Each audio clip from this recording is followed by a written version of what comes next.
Հայաստանի Հանրապետության աշխատանքի և սոցիալական հարցերի նախարարության, զբաղվածության պետական գործակալության և զբաղվածության տարածքային կենտրոնների հետ համատեղ անցկացվող սեզոնային զբաղվածության խթանման միջոցով գյուղացիական տնտեսության աջակցություն տրամադրող ծրագիրը իրականացվելու է նաև այս տարի։ Մինչ ծրագրի մեկնարկը այսօր Սյունիքի մարզպետարանում Կապանի զբաղվածության տարածքային կենտրոնի տնօրեն Արթուր Հակոբյանը հանդիպեց համայնքների ղեկավարների հետ։ Անցած տարվա փորձը ցույց տվեց, որ գյուղապետերը թղթերը ներկայացնելուց, հայտերը ներկայացնելուց սխալներ էին արել և գյուղացիների մի մասը զրկվել էին ծրագրից օգտվելու հնարավորությունից։ Այս սեմինարի նպատակը նա էր, որ մանրամասն բացատրեցինք ինչպես պետք է լրացնել և ով կարող է օգտվել։ Բացի դրանից կարգի մեջ էլ փոփոխություններ կար, այդ նոր փոփոխություններն էլ ծանոթացրեցինք, որ չուշանա։ Պլանավորում ենք եկող տարի մարտից սկսել։ Նոր կուլտուրաներ են մտցրել, խոթարքն է, բնական խոթարքն է մտցրել, բնական խոտն է մտցված, ծրագրի մեջ քարհավաքն է մտցրված և սահմանափակում է արդեն դրված, չեն կարող անսահման քանակությամբ մի գյուղից ուրեմն ցուցակ ներկայացնել, իսկ մյուս գյուղը չօգտվի։ Ուզում ենք հավասարապես բաշխել բոլոր գյուղերին։ Ծրագրի նպատակն է նվազեցնել գյուղերում գործազրկության քանակը, ինչպես նաև անմշակ չթողնել հողատարածքները։ Ծրագիրը իրենից ներկայացնում է գյուղացին իր գյուղատնտեսական նշանակության հողը մշակում է և կառավարությունը դրա համար վճարում է և մինչև 350,000 դրամ։ Ծրագրի նպատակը նա է, որ գյուղացուն վճարենք, որ իր հողը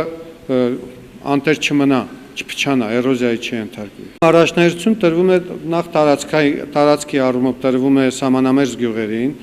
և սահմանամերձ գյուղերից օգտվում են այն գյուղացիները, ովքեր նպաստառու են, ովքեր հաշմանդամ են, ովքեր բազմազավակ ընտանիք են և այսպես հերթականությամբ, այսինքն անմրցունակ անձինք,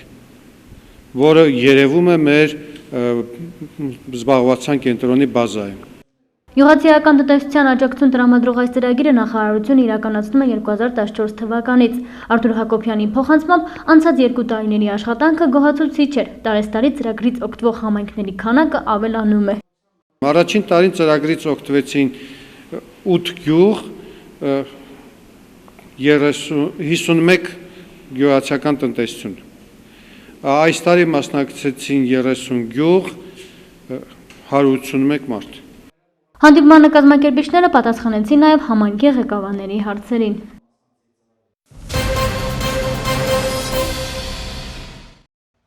Կլիմայի փոփոխության մասին վերջերս շատերն են խոսում, մասնավորապես անհանգստություն են պատճառում եղանակային անոմալիաները, այդ թվում հորդառատ անձրևները, բարձր ջերմաստիճանը, կարկուտի աննախադեպ մեծության հատիկները եւ այլն։ Հայաստանի Հանրապետության տարածքային կառավարման եւ արտակարգ իրավիճակների նախարարության հիդրոմետ ծառայությունը հանրապետության գրեթե բոլոր շրջաններում կազմակերպում եւ անցեկացնում հանդիպում քննարկումներ։ Օրերս ագրոթերևութաբանական սպասարկման բարելամանուղիները Սյունիքում թեմայով խորհրդակցություն անցկացվեց նաեւ Կապանում, որին ներկա էին Հայաստանի Հանրապետության տարածքային կառավարման եւ արտակարգ իրավիճակների նախարարության հիդրոմետ ծառայության տնօրեն Զարուհի Պետրոսյանը, ծառայության այլ աշխատակիցներ, արտակարգ իրավիճակների նախարարության մարզային կառույցի, տեղական ինքնակառավարման մարմինների եւ մարզային իշխանության ներկայացուցիչներ։ Մարզում կլիմայի փոփոխության գնահատականները, կլիմայական սցենարներն ու ռիսկերը ներկայացրեց հիդրոմետ ծառայության տնօրենի տեղակալ Համլետ Մելքոնյանը։ Սյունիքի մարզում ընդհանուր առմամբ ըստ մեր դիտարկումների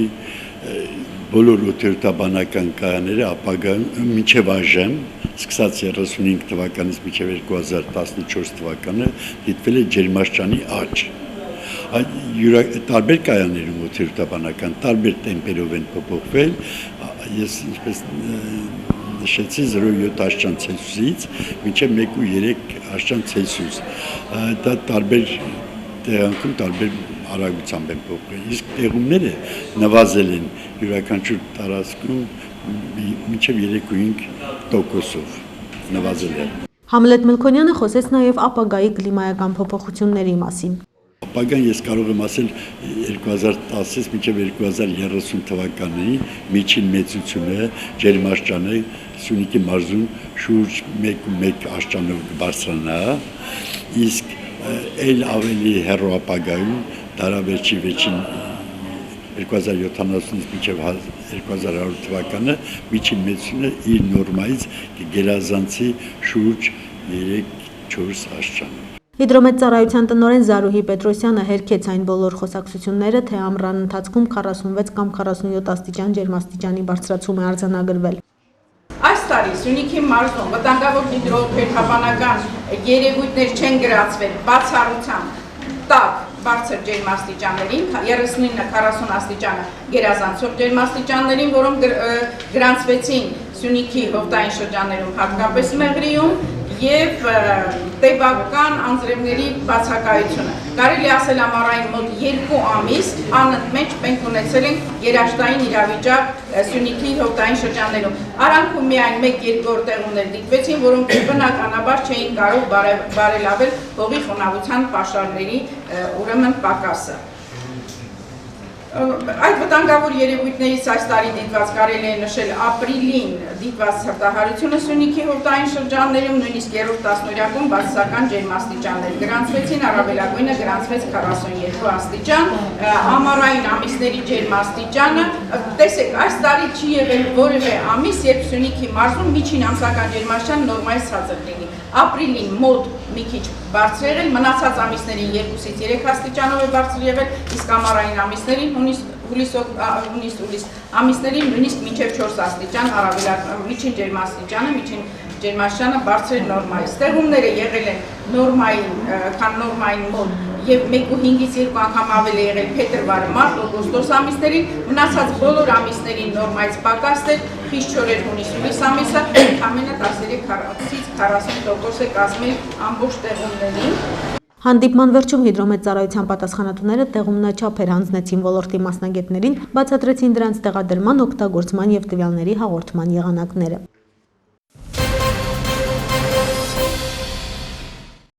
Ժուրնալիստների ասպարեզակումբը օրերս իր քաղաքացիական երիտասարդական կենտրոնն է բացել Կապանում։ Այն նպատակ ունի սերտ համագործակցություն հիմնել քաղաքացիական եւ երիտասարդական հարցերով հետաքրքրված հասարակական կառույցների եւ ակտիվ քաղաքացիների միջև։ Պահանջատեր հասարակություն հանուն պատասխանատու կառավարման, այսպես է կոչվում ծրագիրը։ Ծրագրի գլխավոր գաղափարը հասարակական հսկողության սահմանումն է իշխանությունների գործողությունների եւ հանրային ունեցվածքի ծախսումների նկատմամբ եւ կոռուպցիայի դեմ պայքարը, հաշվետվողականություն, թափանցիկություն իշխանությունների կողմից եւ այլն։ Այս անդամներից յուրաքանչյուրս ունենք մեր անելիքը այս ծրագրի շրջանակներում։ Մեր կազմակերպության գործերից մեկը երևի գլխավորը Հայաստանի 6 մարզերում, 6 մարզ կենտրոններում քաղաքացիական երիտասարդական կենտրոնների ստեղծումն է, ինչպես օրինակ սա։ Մինչ այդ մենք ստեղծել էինք Գյումրի, Վանաձոր, Գավառ եւ Արմավիր քաղաքներում այսպիսի կենտրոններ, արդեն 2 տարի է գործում են բացահասարակության հիմնադրամների աջակցությամբ։ Եվ այս ծրագրի շրջանակներում առաջին տարում ստեղծում ենք արդեն 6-րդ գրասենյակը, սա վերջինն էր փաստորեն այդ շարքի ժամանակագրական իմաստով, բայց ամենահետաքրքիրն այն իմաստով, որ ահագին հետաքրքիր քաղաքում է տեղավորված, որը լրջորեն տարբերում է մյուս քաղաքների եւ կոլորիտից եւ կառուցվածքից եւ մարդկանցով։ Նմանատիպ կենտրոններ են հիմնվել Գյումրիում, Վանաձորում, Արմավիրում եւ Գավառում, այսօր արդեն նաեւ Արտաշատում, Աշտարակում, Հրազդանում, Իջևանում, Եղեգնաձորում։ Առաջիկա 4-5 տարիներին կենտրոնները զբաղվելու են հիմնականում մի քանի գործառույթներով, այդ թվում տեղական ակտիվ երիտասարդության համախմբում, առողջապահական եւ կրթական հիմնարկների աշխատանքի մասնակցային մշտադիտարկումներ եւ այլն։ Ավելացնենք, որ ծրագիրն իրականացվում է Ամերիկայի Միացյալ Նահանգների միջազգային զարգացման գրասենյակի օժանդակությամբ եւ Transparency International հակակոռուպցիոն կենտրոնի հետ համատեղ։